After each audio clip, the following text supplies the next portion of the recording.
Magandang araw! Narito ang mga balita mula sa UPLB. UPLB OIDE, nagsagawa ng Electric Power Forum para sa mga HEIs. UPLB Scientist, ginawaran ng Presidential Lingkod Bayan Award. PHA Annual Conference 2024, idinaos sa UPLB. Pinangunahan ng UPLB Office for Institutional Development in Higher Education o OIDE ang isang forum tungkol sa pangangasiwa sa supply ng kuryente para sa mga higher education institutions o HEIs. May titulong Electric Power Affordability and Reliability, tinalakay sa forum na ginanap noong September 11 ang mga karaniwang hamon na hinaharap ng mga HEI pagdating sa supply ng kuryente. Kabilang narito ang pagpapababa ng presyo ng kuryente, mga insidente ng power outage at ang ekonomiya ng electrical industry.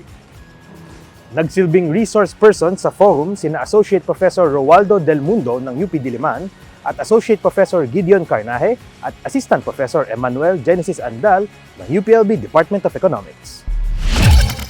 Iginawad ang 2024 Presidential Lingkod Bayan Award sa UPLB researcher at scientist na si Marcela Navasero ng National Crop Protection Center. Kinilala si Navasero para sa kanyang kontribusyon sa kaalaman ukol sa natural na pagkontrol ng peste na nakatulong sa industriya ng niyog, tubo, mais at bigas sa bansa. Tinanggap ni Navasero ang naturang parangal sa isang seremonya sa Malacanang noong September 18. Maliban dito, umani rin ng parangal ang School of Environmental Science and Management. Tinanggap nito ang Gintong Aklat Award 2024 sa Natural and Applied Science category para sa librong Rediscovering Laguna de Bay, a Vital Natural Resource in Crisis. Opisyal na iginawad ng parangal noong September 11 sa 45th Manila International Book Fair na ginanap sa Pasay City. Samantala, umuwing kampyon ang The Parliament UPLB Debate Society mula sa Philippine Intercollegiate Debating Championship noong September 15. Ito ang unang pagkakataon na nakaabot sa Open Finals ang UPLB at nagwagi ng unang gantimpala. Idinaos sa UPLB campus ang Philippine Historical Association Annual Conference 2024.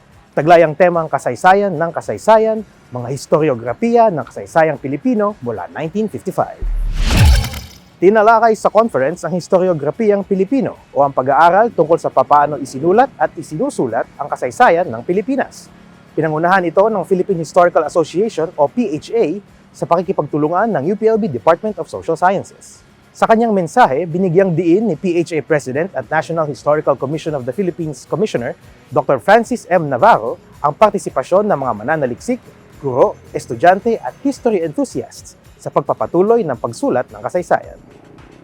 Nagsilbing keynote speaker si Dr. Maria Luisa T. Camagay na Professor Emeritus sa Departamento ng Kasaysayan ng UP Diliman. Si Dr. Camagay ay nanungkulan ding Pangulo ng PHA mula 2018 hanggang 2023.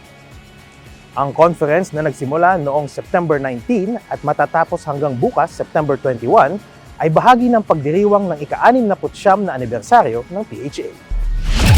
At yan po ang mga nakalap naming balita ngayong linggo. Ako po si Albert Peralta, nag-uulat para sa UPLB Balita.